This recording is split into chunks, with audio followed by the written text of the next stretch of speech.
La bienvenue lors de la conférence pour déclarer la signature d'un accord pour le développement de l'infrastructure et l'usage et la gestion et la maintenance de la station multifonctionnelle à port de Safag entre l'autorité des ports et de la mer Rouge et des responsables émiratis. Et de cette façon, l'Égypte sera un centre logistique et l'Égypte a réalisé des objectifs sur plusieurs axes. Premièrement, la création des passages logistiques pour lier les zones de production aux ports maritimes à travers des moyens de transport très rapides, y compris le corridor, le passage d'Alexandrie, El Ain el-Sokhra, Tanta el-Mansoura, Damiette, Gargouk et Saloum, le Caire, Aswan, Abu Simbel et finalement Safaga,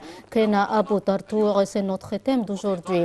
Et dans le cadre de ces corridors logistiques, on va créer 5 ports secs au niveau de la République. On a planifié pour faire une liaison entre ces ports et les zones logistiques à travers la création de réseaux terrestres et en plus de la mise en place du train à grande vitesse, en plus des nouvelles voies ferroviaires pour lier les ports secs aux voies ferroviaires avec des longueurs de 36 km et la ligne Robeek El Asher à 61 km de longueur. Le deuxième axe, le développement des ports maritimes et de créer, de mettre en place des nouveaux quais. Et de cette façon, la longueur totale va atteindre 100 km. Les ports de Safag, El Sokhna, El Noueba, la mer Rouge, El Arish, Port Saïd, Damiette, Abou Qir. Et les longueurs totales va atteindre 100 km en plus de la création des barrières contre les vagues et l'approfondissement des passages maritimes pour recevoir des grandes quantités de tonnes et des conteneurs annuels et en plus de la création des espaces de stockage pour encourager le transit. Et le troisième axe, c'est de créer des partenariats stratégiques avec les grandes entreprises de fonctionnement des conteneurs et des lignes maritimes pour recevoir un bon nombre de navires et tout en multipliant le fonctionnement des ports et les zones de transit. Et les activités principales de ces partenariats, c'est d'encourager le transit direct et indirect, et spécialement au port de l'Est de la Méditerranée et de la mer Rouge vers les nouveaux quais au port égyptien, tout en exploitant la position géographique de l'Égypte. De même, le contrat qui a été signé aujourd'hui inclut l'engagement à l'égard de la mise en place de l'infrastructure, la gestion et la maintenance des ports de Safag sous la direction d'une entreprise égyptienne holding en coopération avec des entreprises émiraties, y compris l'entreprise d'Abu Dhabi pour les ports et l'entreprise Silver Anchor Facilities. Et la durée de l'engagement octroyé à l'entreprise du projet est 30 ans à partir de la réception de la terre du projet à travers les entreprises égyptiennes avec un financement égyptien. La conclusion du contrat vise à l'injection des investissements sur le marché égyptien et l'accroissement du PIB, du revenu local et l'accroissement et le renforcement du commerce international tout en fournissant des solutions de circulation des conteneurs et des services du transport multifonctionnel tout en profitant des expériences du secteur privé pour améliorer la performance des services et tout en signalant que ce contrat intervient dans le cadre du renforcement de la coopération entre le ministère égyptien du transport et les autorités émiraties pour créer des projets dans le secteur des services égyptiens. On a injecté 3,6 milliards de livres égyptiennes pour développer le port de Safag. De même, il va devenir un port indispensable au niveau international. Donc, la superficie du quai est 1400 km et on a finalisé 85% de l'infrastructure et on va achever toutes les infrastructures exécutées par des entreprises nationales en avril 2024. De même, l'entreprise d'Abu Dhabi va réaliser l'infrastructure dans le deuxième semestre de 2024, en plus de la réception des marchandises évaluées à 120 000 tonnes.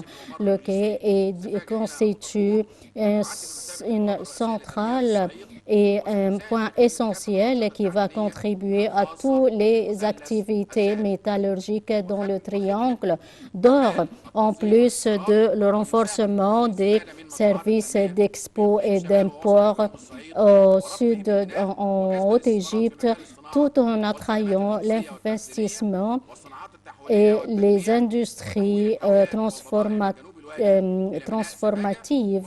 De même, tout cela va contribuer à faciliter le transport des marchandises et le port de Safag va être lié à la troisième ligne du TGV, ce qui va contribuer à alléger la pression et le fardeau sur les lignes ferroviaires en Haute-Égypte.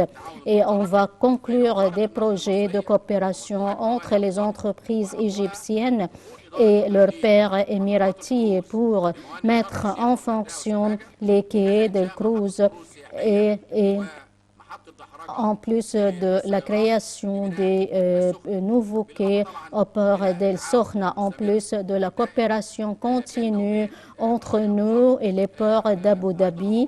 De même, il contribue, il participe aux éducations pour les ports secs et on le souhaite bonne continuation. Et en conclusion, on va déployer des efforts louables pour développer le système du transport maritime de manière à rendre l'Égypte un centre logistique tout en priant Dieu de nous guider vers la bonne voie. Merci. Si vous avez des questions à poser, alors j'ai tout dit concernant le quai et les aspects de coopération entre l'Égypte et les Émirats arabes unis. Si vous avez des questions à poser, veuillez le faire. La durée du contrat est 30 ans. Est-ce qu'il y a un article concernant les ports égyptiens? Comme j'ai déjà dit, le développement et la construction et la gestion et le fonctionnement après 30 ans, on va le remettre. Si on va continuer et nous souhaitons que les nouvelles générations vont conclure des nouvelles conventions. D'autres questions? Je vous remercie infiniment et Madame l'ambassadrice et mon collègue, le capitaine Mohamed Shamsi, va vous dire tous les détails. Il va répondre à toutes les questions et il va prononcer la locution qu'il a déjà préparée. Au nom de Dieu clément miséricordieux, Monsieur Dr Kamel El-Wazir, le ministre du Transport, l'ambassadrice des Émirats arabes unis en Égypte, Excellences, Mesdames et Messieurs, chers distingués, que la paix soit sur vous tous. J'ai l'honneur et le plaisir d'être avec vous aujourd'hui pour célébrer la conclusion de la Convention d'excellence pour le développement et le fonctionnement du port de Safag. Et c'est un grand pas qui va renforcer la coopération conjointe pour soutenir le commerce et les services logistiques au niveau national et international. Nos partenariats avec le gouvernement égyptien visent à unifier les efforts pour développer les ports sous la direction du leadership sage en Égypte et aux Émirats arabes unis. Et cet accord reflète la confiance des partenaires égyptiens en la capacité du groupe des ports émiratis à soutenir le rôle joué par l'Égypte pour faciliter le commerce international et renforcer la liaison avec les marchés internationaux. De même, ce partenariat à long terme intervient dans le cadre de notre attachement à renforcer les ports de notre région et la promotion de sa position sur la carte internationale à l'accroissement de la contribution à l'économie internationale. Chers frères et sœurs, l'Égypte est le plus ancien pays au niveau maritime et jouit d'une stratégie maritime et d'une position géographique cruciale entre trois continents. Elle donne sur la mer Rouge et la Méditerranée qui sont liés au canal de Suez, l'un des passages les plus importants au niveau international. Elle détient des potentialités techniques et humaines qui contribuent à la réussite de n'importe quel projet. Et dans le cadre des efforts déployés sous le leadership du monsieur le président Abdel Fattah el-Sisi, on a connu le développement de l'infrastructure et des services logistiques pertinentes, y compris la création de nouveaux ports maritimes, ce qui a augmenté, a renforcé la place maritime de l'Égypte. Et les ports du groupe d'Abu Dhabi constitue l'une des forces motrices du commerce et des industries logistiques et au niveau international et adopte un plan visant à renforcer l'économie internationale et elle groupe le secteur portuaire, les zones franches et le secteur digital. Les ports du groupe d'Abu Dhabi se situent dans plusieurs pays et son portefeuille inclut plusieurs ports et elle inclut 9000 fonctionnaires. Cette convention coïncide avec des mutations très rapides, géopolitiques et technologiques au niveau international et spécialement dans la région arabe. Pour cette raison, il nous appartient de renforcer les ports arabes pour accroître leur capacité à renforcer le commerce international et à renforcer notre économie. Et à travers la convention d'excellence signée aujourd'hui, le groupe des ports d'Abu Dhabi va investir 200 millions de dollars pour développer l'infrastructure du quai et des ports de Safag, y compris les infrastructures pour transformer ce port stratégique en un portail principal du développement tout en renforçant les réseaux de liaison, ce qui va promouvoir le commerce durable de l'Égypte et va créer des offres d'emploi aux jeunes. Et à la fin, je vous souhaite bonne continuation et je vous souhaite la prospérité et la continuation de la coopération dans le cadre du processus du développement et de la prospérité et que la paix et la bénédiction soient sur vous tous.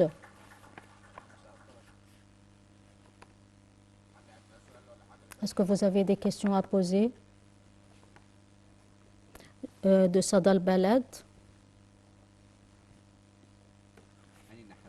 Hani Nahas de la chaîne Sada al-Balad, on a publié des rapports médiatiques internationaux concernant l'influence sur les ports arabes. Il y avait un avertissement contre le ralentissement du mouvement des ports maritimes. Est-ce que ce partenariat intervient pour répondre à ces analyses selon lequel l'Égypte et les Émirats arabes unis sont capables.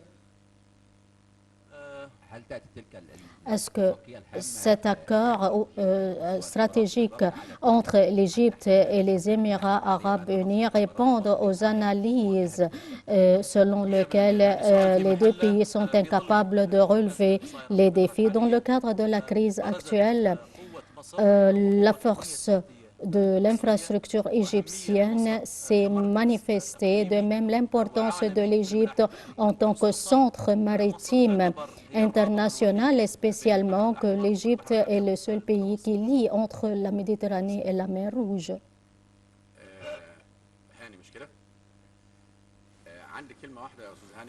J'ai un seul mot à vous dire concernant cette question. Pour répondre à votre question, hier et avant-hier,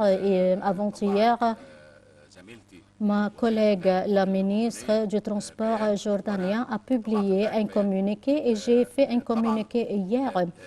Sans doute, il y a un impact sur la navigation, mais il y a des efforts louables déployés pour ne pas impacter le mouvement de la navigation maritime dans la mer Rouge et dans la Méditerranée. Il y a des gens qui ont besoin d'aide humanitaire, de nourriture et de médicaments. Donc, on doit acheminer ces aides,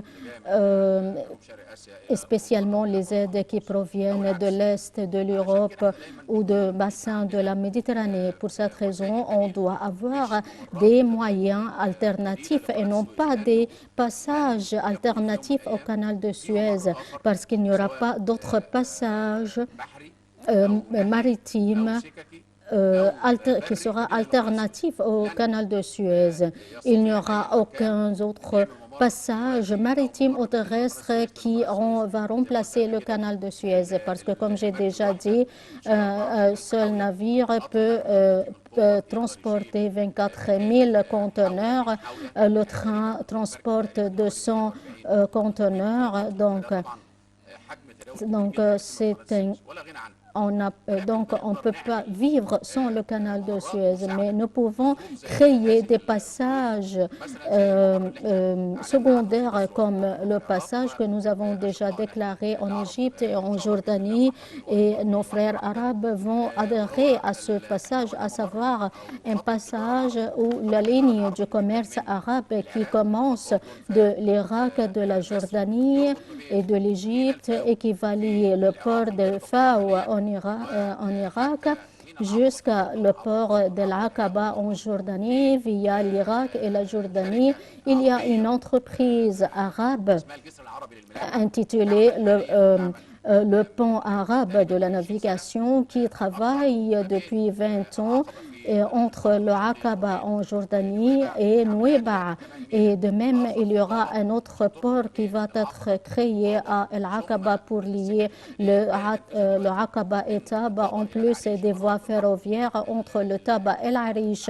Et de cette façon, il y aura une liaison entre le Golfe arabe et la mer Rouge à travers des groupes des pays arabes frères. Et cela va être complété quand l'Irak va concevoir la ligne du développement qui commence d'Elva. On va prendre une branche de cette ligne vers la Jordanie, et quand la Jordanie va achever les voies ferroviaires et l'Arabie saoudite va finaliser les voies ferroviaires, il y aura la ligne qui va commencer de la Libye, de l'Arabie saoudite, des Émirats arabes unis et d'Oman. Il y a un réseau de voies ferroviaires qui vont atteindre le port de l'Aqaba et qui va atteindre les voies ferroviaires, et vous allez voir très prochainement le train en Sinaï, et on va continuer la ligne de l'Arish